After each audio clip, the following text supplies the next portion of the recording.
So as soon as you leave this canvas, your undos and redos are gone. They're gone. So just keep that in mind. Not trying to scare you.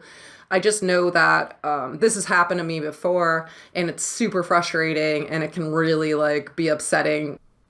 You may be surprised to hear that Procreate isn't 100% perfect, but I'm here to tell you that there are some limitations to it. So you may want to be aware of some of these limitations before you decide on using Procreate. My name is Amy, and I do teach landscape designers how to take their workflow digital using Procreate to keep that hand-drawn look that their clients love. This video is actually from my course. I'm going to put a link to that in the description below in case you're interested in learning how to draw landscape plans using Procreate. But let's get into this video so I can show you some of the limitations and how we can actually overcome them. So I just wanted to give you a quick overview of some of the negative things about Procreate. Okay, so the larger the file that you create, the more storage space it's going to take up. So if you do plan to create really large files, first of all, you're going to have a way to save those files because you're going to run out of space really quickly. So there are a few options as far as cloud storage. There's iCloud, Google Drive, Dropbox. You can also plug a cable into your iPad to transfer the files over to a computer or an external drive. I'd highly recommend using some sort of cloud storage. iCloud is a great one to use, especially if you don't have another option that you're using yet, because it does integrate so well with the iPad. So that'll let you save your files on the iCloud, and then you can go on your computer and download them off of iCloud, or put something onto iCloud from your computer and then download it onto your iPad. So it makes things really easy.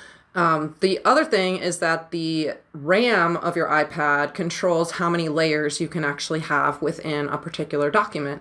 So the layers are determined by the size of the document and the dots per inch, and then whatever iPad you have will just allow certain amounts of things. So my suggestion, if you're feeling like you don't have enough layers, I could always lower the dots per inch or shrink the width and the height. Printing at home, you don't need 300 DPI. You can do 150 DPI. You can do 72 even. It's not going to make a big difference visually for you. You do need 300 DPI if you're going to pursue professional printing. If that's the case, then you're going to have to just work within the layers that you have and merge things down as you go so that you don't go over. Okay, so now that you know that you need to keep the file a certain size and you want to shrink it down so that you have more layers, there is other things that you need to be aware of before you make that decision.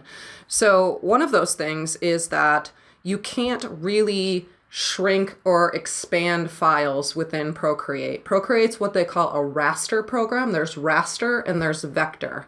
A vector program is something like Adobe Illustrator, where you can draw a shape, expand it and contract it, and it's never going to lose quality whatsoever. In a raster program like Procreate or Adobe Photoshop, if you expand or shrink down images, they will get pixelated. I'm sure you've seen this before. If you've ever taken a photo and tried to blow it up and it gets fuzzy, or you see the little dots all over the photo, that will happen in Procreate as well. So when you're creating the canvas size, you have to be very careful about what size you're starting with and make sure that you don't need to go any bigger. So you do have to be really careful about this because you can't blow things up. You cannot expand them. You cannot make them larger.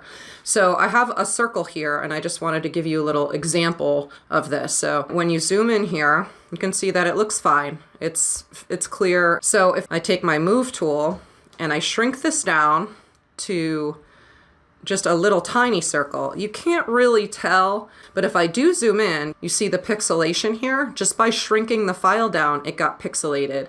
And that was only shrinking it to about a quarter of its size. So if you took a very large file and you had to shrink it down by 10 times the size that you originally drew it at, it's not going to work. It's going to look like a pixelated mess, and you're not going to be able to use it. If you're going to be working on different files and you want to be able to move them from file to file, the best thing that I can suggest for you is to always use the same size for your document so that those templates that you make can transfer over. So you see how it just got a little bit pixelated. It doesn't look terrible, but watch when I blow this up now. So now I'm blowing it up from the small size, and I'm going to increase the size. It lets you do this. It's just fine to do it. But what you'll see when I zoom it out and make it back to kind of about the original size, look at what happened here. So if I zoom in, you can see how pixelated and how blurry this circle got compared to my original circle. If I draw another one here, you'll see the difference here. You can see how crisp this one is compared to the other one. So just keep that in mind. Blowing up and shrinking images is a no-no. You can't do that. You can shrink them and blow them up a little bit, but never more than, I'd say, as a good rule of thumb, don't double or shrink them by half, and you should be okay. Another limitation or downside of Procreate is that drawing to scale can be a bit tricky. It's not landscape design software, so drawing to scale, while there are ways to do it, it's not really prominent feature of Procreate. There are features within Procreate that will help you to draw to scale, and I've been able to accurately create a scale plan within Procreate, print it out at my home printer, and measure it with a scale ruler and get it totally fine. There are other things within Procreate that make this type of thing a lot easier, and one of them is a drawing guide. Basically, it allows you to just put a grid on the canvas. I can turn on my drawing guide and automatically right here you can see that I have a grid. And you can also go in and edit these drawing guides to specific sizes. And then my scale would be just as accurate as if you used a grid paper. It's the same exact thing. So there are these features within Procreate to sort of overcome the fact that you don't have a scale ruler within Procreate. Another thing to remember about Procreate is that there are these really cool features like undo and redo, and we've been using them already, but they are limited to your session within Procreate. So if you're drawing, and say I'm just drawing a little bit of a grassy texture, and then here I want to do, some other shrub, and then I have, another shrub here, and then I have the ground in. So to undo, we tap with 2 fingers, right, to go back, and then 3 fingers will redo. But if I go back to my gallery, that's over. You cannot undo after you go to the gallery. You cannot redo. It resets. So if you accidentally do that, which I've done this before, so I've been drawing and then I accidentally hit that gallery button and I go back and you can't undo. So if I go back in now and I try to undo, it's not going to undo. It's not going to redo. So as soon as you leave this canvas, your undos and redos are gone. They're gone. So just keep that in mind. Not trying to scare you. I just know that this has happened to me before, and it's super frustrating, and it can really be upsetting. And there's another strange quirk about Procreate that you should be aware of too, and it has to do with cropping or dragging objects around the screen. So I have this little object that I drew here. I can use my move tool and I can move it around the page. But the thing about this is that anywhere that it's gray, anywhere off of this canvas, is sort of just no man's land for Procreate. If I move this and I said, I kind of want it to be down here, and I kind of want only half of this shrub showing, right? So as long as I'm still in the move and I still have the little running ants on my page, I'm totally fine. I can move it back and the whole thing is here, right? But once I commit to that, Procreate just basically will erase anything that's in this gray area. So now I want to move it and I say, I don't really like the place that this is in now. I'm going to move it. Well, you're out of luck because it cuts it off. So once you commit to that movement and you move that file off the page, you're going to lose part of your sketch. This has happened to me a lot. Super frustrating. It's just one of those things. I wish that it didn't happen, but you need to be aware that this can happen. Once you move something off the page, it's gone. So what I would suggest to overcome this is I'm going to just go back.